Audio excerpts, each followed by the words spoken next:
in welcoming the Prime Minister of Tuvalu, His Excellency Enele Soseni Sopoaga, to address the General Assembly.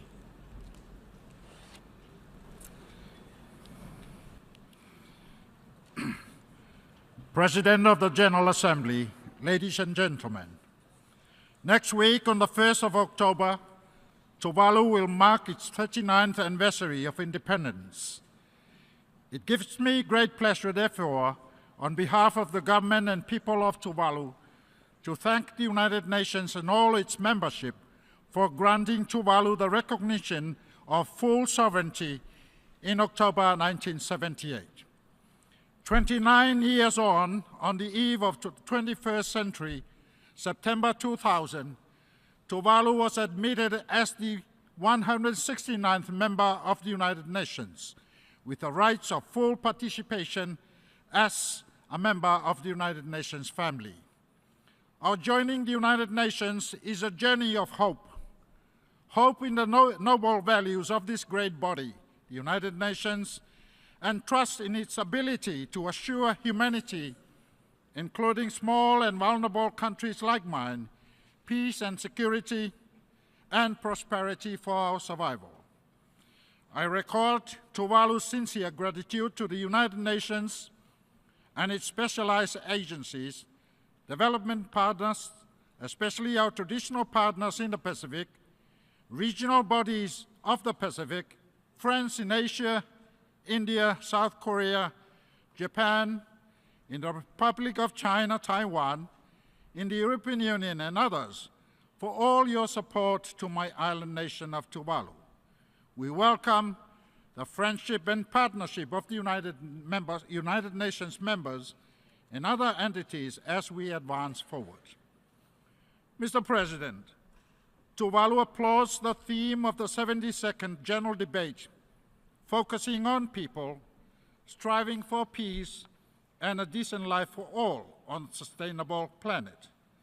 It captures the undeniable linkage between peace, security, and sustainable development. It underscores that without peace and security, our 2030 Agenda for Sustainable Development will not deliver a fair globalization for all.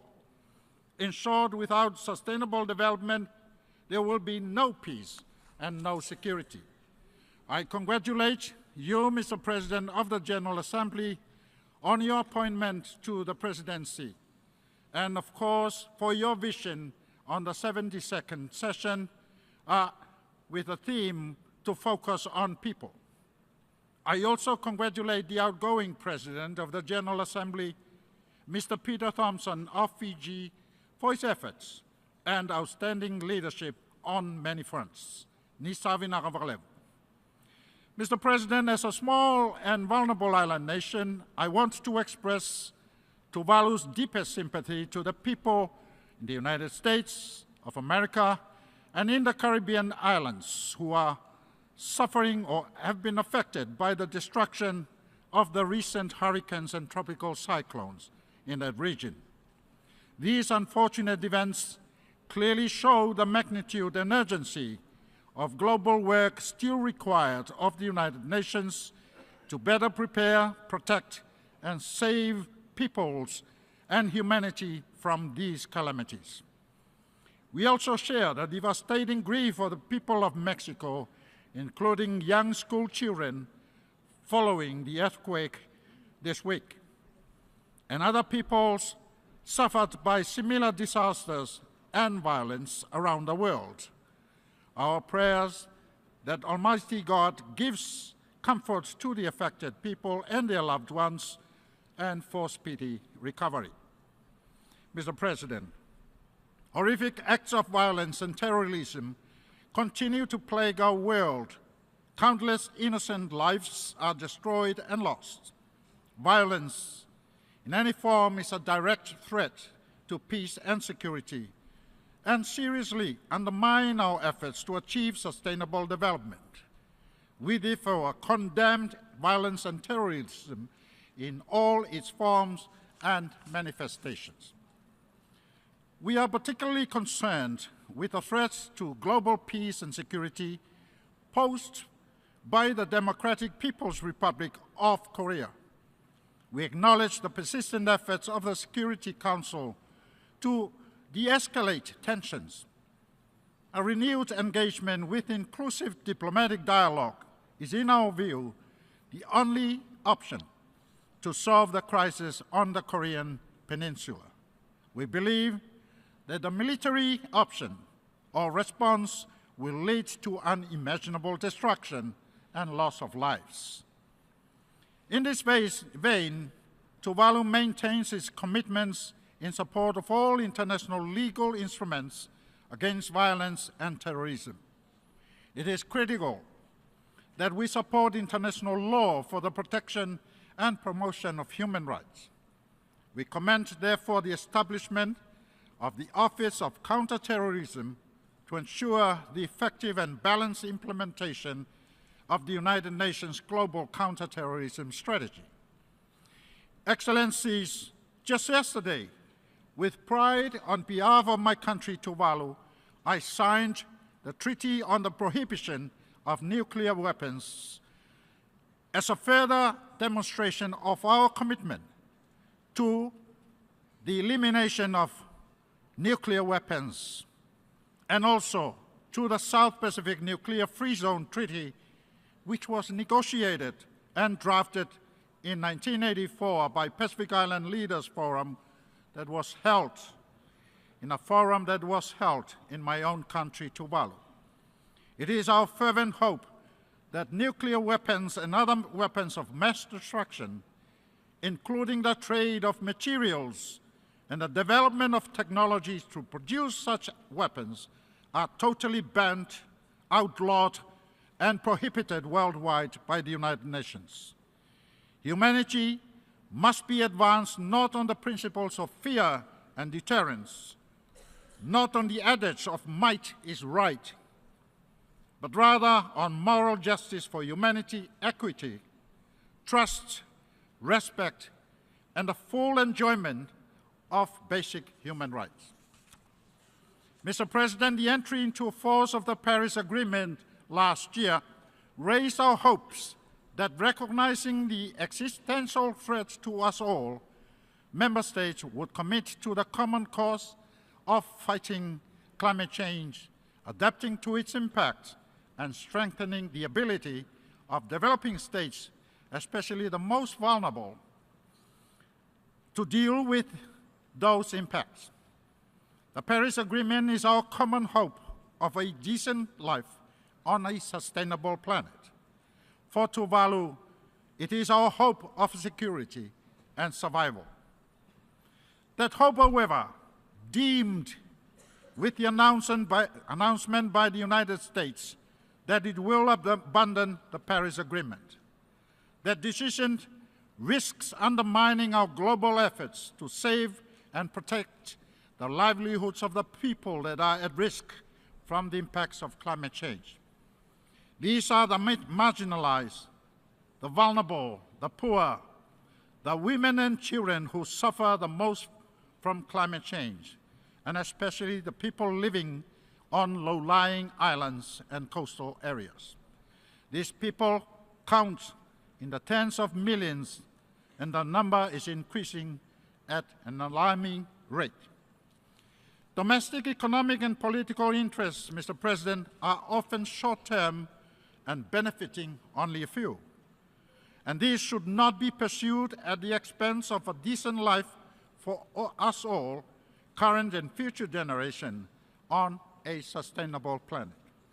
This is a spirit that underpins our 21st century of development systems. We therefore urge the United States to reunite with us and to allow all of us, in particular the most vulnerable, the best possible chance to save ourselves and the sustainable future of humanity.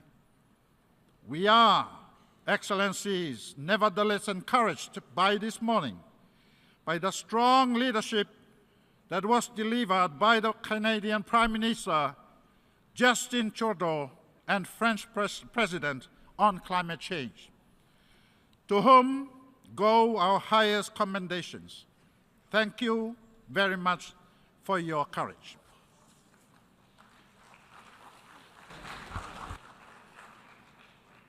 We welcome the Secretary General's intention to convene a dedicated climate summit in 2019 to mobilize political support. It will be an important opportunity, in our view, to review our progress and momentum, and most importantly, to enhance our commitments to take urgent and credible actions to reverse global warming.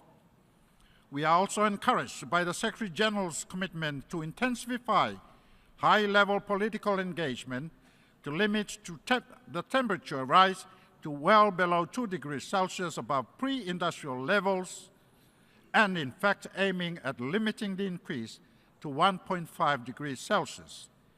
Likewise, we are heartened by his dedication to rallying the United Nations systems to better support member states by mobilizing resources, strengthening partnerships in their pursuance of climate actions. Indeed, without enhanced commitment and genuine partnerships, the Paris Agreement will not save us all, especially the most vulnerable. Climate change is a risk multiplier on all factors of development. Its challenges are complex and keep on changing. It is for this reason that we reiterate our call for the appointment of a special representative on climate change and security for enhanced international focus, coordination, and commitment. In the same vein, Mr. President, we call for climate change and security to be a permanent item in the agenda of the Security Council, given its direct threat to global peace and security.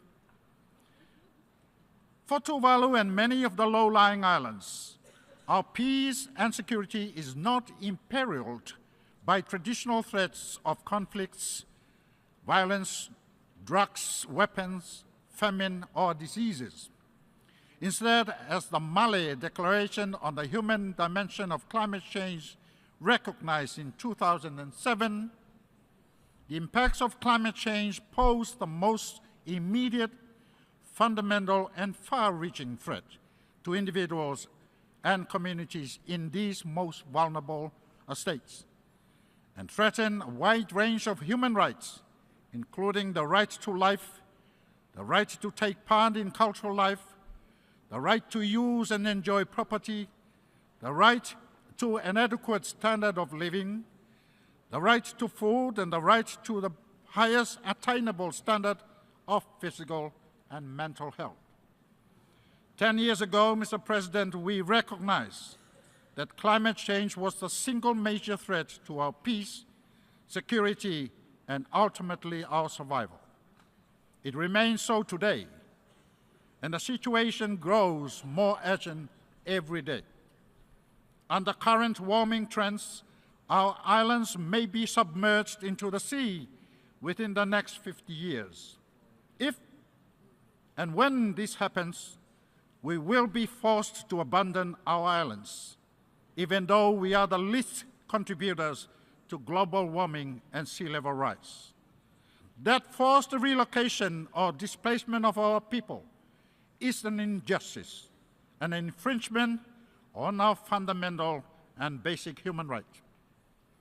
It is for this very reason that we continue to call for enhanced global commitment and partnerships in the implementation of the Paris Agreement. We cannot give up on this campaign, especially for two very reasons. First, relocation and statelessness are totally unacceptable, as many of us here in this room would agree. And second, we know, as you do, that the membership of our global family of the United Nations has the tools and the resources to save Tuvalu and low-lying states from the impacts of climate change. It is only a question of whether we have the will and the courage to help these people. That preparation, Mr. President, we have come together to face grave risks before over the many years. International community, guided by the Charter, our own Charter, cooperated on many fronts to deal with threats such as Ebola, cholera, violence, natural disasters, and subsequently the lives and rights of people displaced by such threats. The international response was immediate. The response was also immediate because threats were potential global threats to humanity. For others, however, their response was driven by political and economic interests. Sadly, however, displacement by impacts of climate change have not yet drawn the same international concerns and response, despite the fact that it has the very real potential to becoming a serious threat to global peace, security, and human rights. Uncontrolled mass migration into Europe as a result of conflicts and natural disasters, for example, taught us very important lessons that we should have hand in place effective international institutions and systems to control, manage, and protect the rights of migrants. In exactly the same manner, Mr. President, we must now be formulating effective international systems to protect the human rights of people displaced by the impacts of climate change and avoid further uncontrolled mass migration and mass violation of human rights.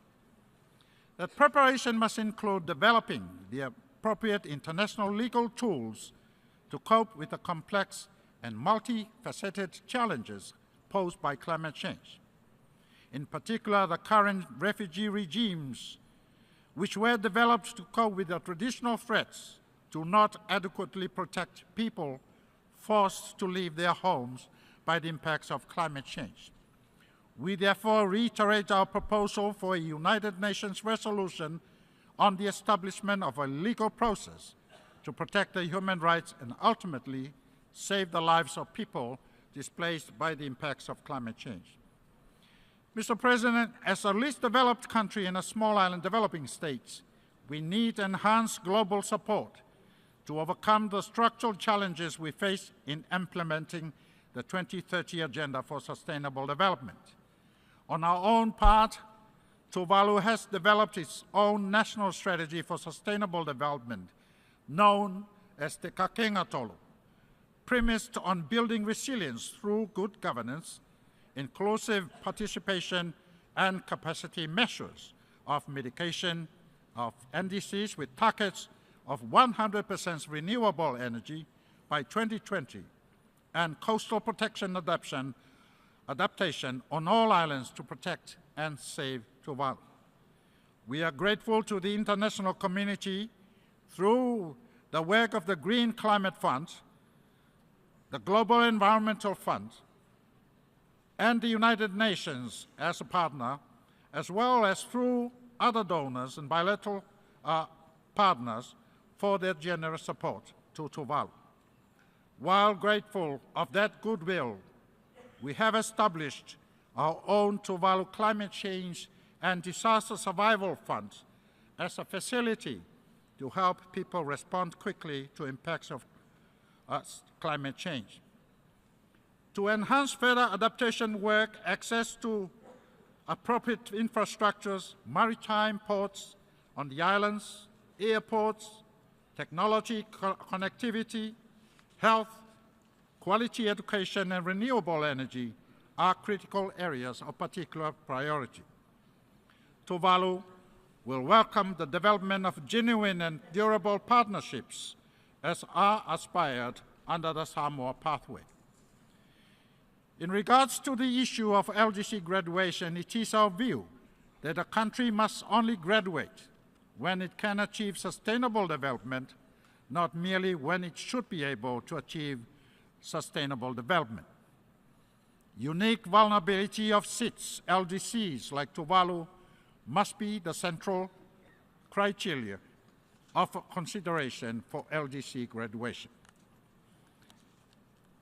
As a small island surrounded by vast oceans, Mr. President, we interact with the oceans every day of our lives.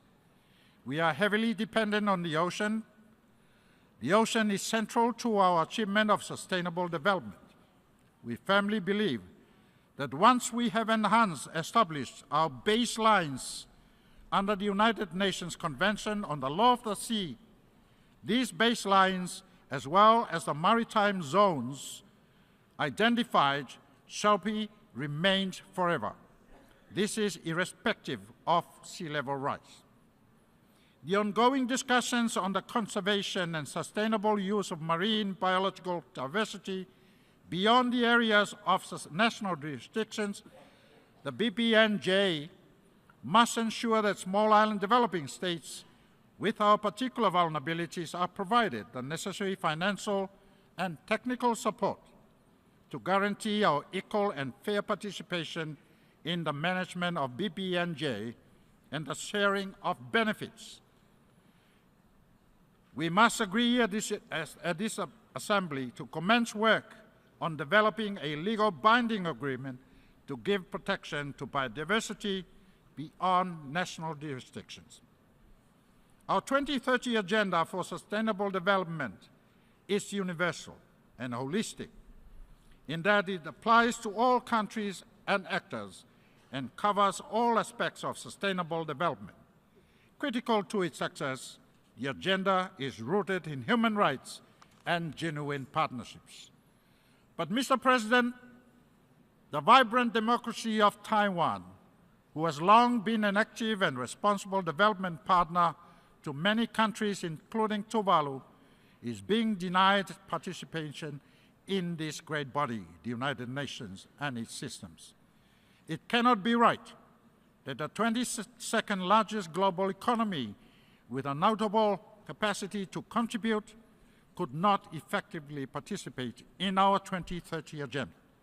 This is unfortunate when our 2030 agenda needs genuine global partnerships to mobilize all available resources to be successful.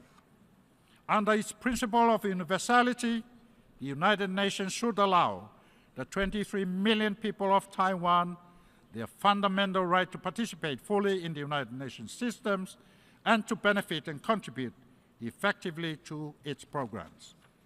In the same vein, the people of Cuba must be allowed freely to exercise their rights to determination and their own political, economic, and social system.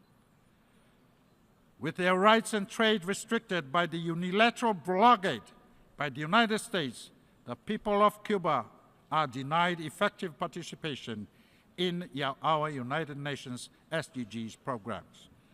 Of similar concerns, Mr. President, the people of West Papua should be enabled to exercise their fundamental rights with the intervention of this responsible body to allow them to determine their own development aspirations and future. West Papuans are distinct people with Pacific roots, with their own land, history, and culture. The violation of human rights in West Papua is a constant matter of great concern to us in Tuvalu. Tuvalu strongly believes the United Nations must engage in setting a clear pathway to addressing these issues and the issue of self-determination for the people of West Papua. We must embrace the genuine partnership of those who can contribute to the realization of a decent life in our marginalized communities. We cannot ignore and risk living behind those whose hope for a decent life, but are being constrained by violence, natural disasters, violation of human rights, atrocities, and impacts of climate change. We cannot leave anyone behind. Finally, Mr. President, I want to lend Tuvalu strong support for the Global Pact on the Environment initiated and proposed by France. We need an internationally legally binding agreement that protects our rights to a safe and clean environment. We are but on one big canoe for humanity.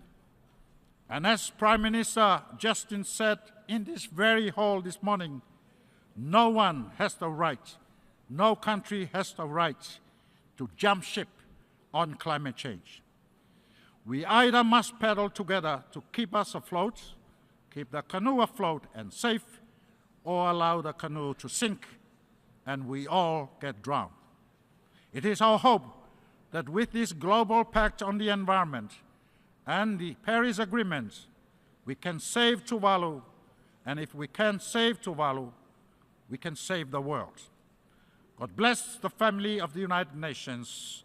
Tuvalu Moderatua. Thank you, Mr. President.